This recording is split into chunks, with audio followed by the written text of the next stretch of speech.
César, estaba leyendo tu columna en La Silla Rota, y conste que me refiero a La Silla Rota el medio, no a La Silla Rota de Gilberto Lozano, por favor, aclarando. ¿Quién gana con hablar de militarización? Preguntas. Y creo que es una pregunta muy cabrona, porque muchos desde la oposición están hablando precisamente de militarización para el golpeteo.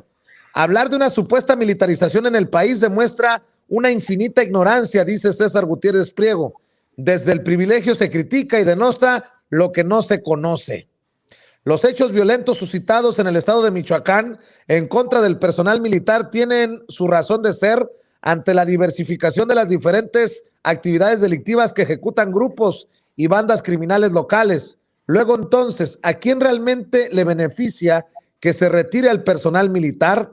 Más allá del tráfico y comercialización ilegal de sustancias prohibidas, nadie con mayúscula, nadie habla sobre el tráfico ilegal de madera, el de especies de flora y fauna, así como la extracción ilegal de minerales, aunado a que los brazos armados de los grupos delictivos ejercen una violencia extrema con homicidios, secuestros, extorsiones, atentados, ejecuciones, incluso hacen uso de drones con granadas de alto explosivo en contra de los grupos antagónicos, provocando daños colaterales a la población civil. Es necesario que se imponga el orden, pero ¿y el aparato de seguridad que cada una de las autoridades de la entidad federativa? ¿Dónde están las fiscalías? ¿Dónde están los congresos locales? ¿Dónde están los partidos políticos que dicen servir a la ciudadanía? ¿Dónde está la infraestructura de inteligencia e investigación?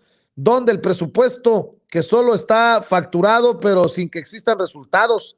Sinceramente es ilógico que una red de delincuentes del tamaño que sea pueda operar libremente sin mayor problema.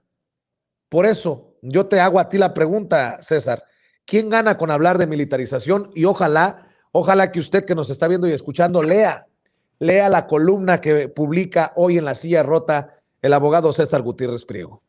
Y fíjate, Vicente, lo importante aquí, como yo le comento a la gente, es no me crean, ustedes tengan su propio criterio, pero con datos duros. Qué casualidad que escuchamos a muchos supuestos especialistas, yo les llamo pseudoespecialistas o especialistas de bolsillo, ¿no? Porque es dependiendo cómo está el bolsillo para que ellos puedan emitir su opinión. Y aquí se me hace muy curioso que muchos de ellos formaron parte de los gobiernos o incluso estuvieron como instructores o como asesores de muchos de los que fueron secretarios de Seguridad Pública Federal o que fueron comisarios en la Policía Federal o directores generales o como tú quieras llamarlo.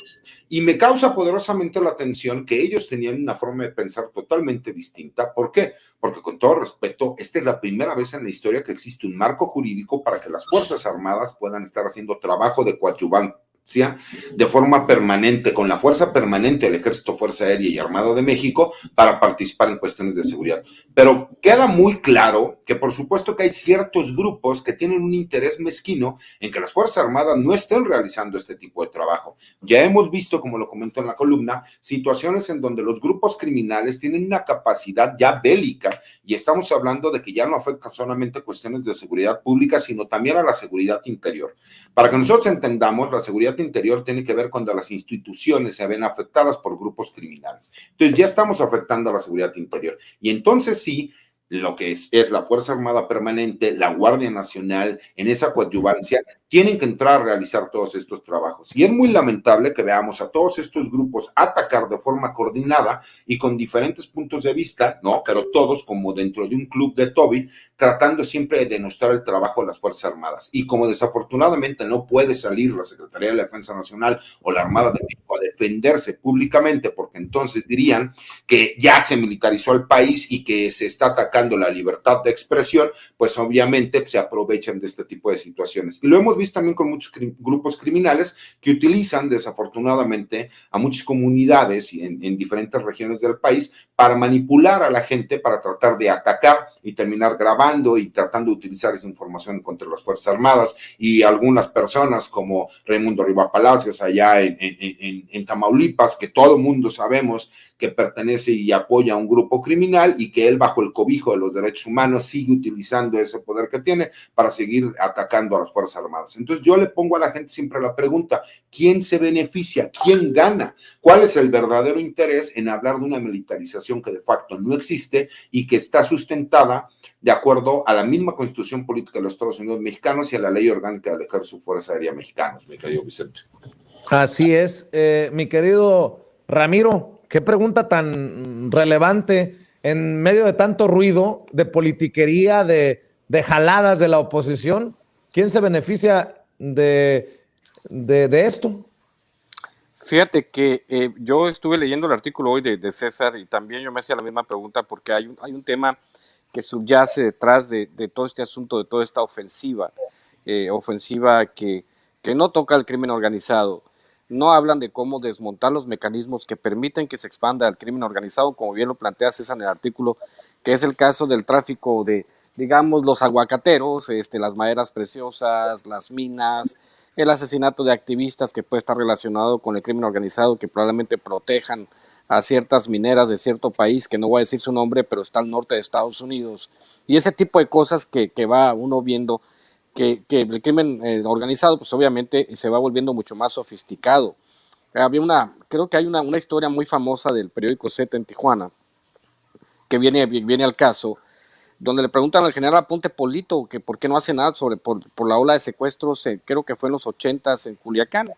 A Ponte Polito se les queda mirando a toda la gente, ahí a todos los grandes empresarios de esa zona de Sinaloa y les dice, bueno, pues cuando viene un narcotraficante a comprar una casa, usted que tiene una empresa de bienes raíces no le niega la venta de la casa. Usted que tiene un colegio no le niega a los hijos de los narcos que entren a las escuelas. Usted que tiene una agencia de carros que se ha hecho millonario de venderle carros al narco, no se queja. Entonces, si usted le permitieron a los narcotraficantes integrarse tan rápidamente a la sociedad, ¿qué esperan de nosotros como militares que hagamos si ustedes lo permitieron? El caso es que el ejército se ha estado en una dinámica, en una circunstancia para la cual no estaba preparado, porque pues, hay que recordar también que habrá cientos de miles de personas que trabajan directo o indirectamente para el narcotráfico y que sobre todo los verdaderos culpables son aquellas personas que son las que lavan el dinero de los narcotraficantes, que son grandes banqueros, grandes financistas, que mueven los capitales alrededor del mundo y que a esos nadie los toca porque esos sí andan de traje. A ellos les importa ver a un ranchero de sombrero y tejana y cinto piteado que entra a la cárcel, porque esa es también el perfil del narcotraficante que se ha vendido en México, pero no te han vendido el asunto de los grandes lavadores de dinero que, como siempre, salen limpios de todo tipo de circunstancia que sea comprometedora. Ellos pueden acusar que no sabían de dónde venía el dinero, aunque sea una bola de payasos. Ahora, la labor que ejerce el ejército y la labor de militarizar a los militares, como tu dijo tu amigo, el pelón aquel, que sea buen militarizador, buen militarizar sería, ¿no? Algo así, que es un pinche trabalenguas, pero hay que entender que la labor de las Fuerzas Armadas es muy difícil en la actual coyuntura y que qué bueno que se le da un marco legal para que opere, ¿no? Obviamente porque es una transición, los militares con el tiempo tienen que regresar a hacer las tareas para las cuales fueron diseñadas, que es estar en los cuarteles y defender la soberanía nacional, y también pues obviamente la Guardia Nacional tiene que consolidarse para que ellos cumplan a cabalidad con el mandato de proveer seguridad para todo el país. Pero mientras tanto, pues ahí vamos nosotros escuchando, como dice César, a todos estos centaveros, a todos estos,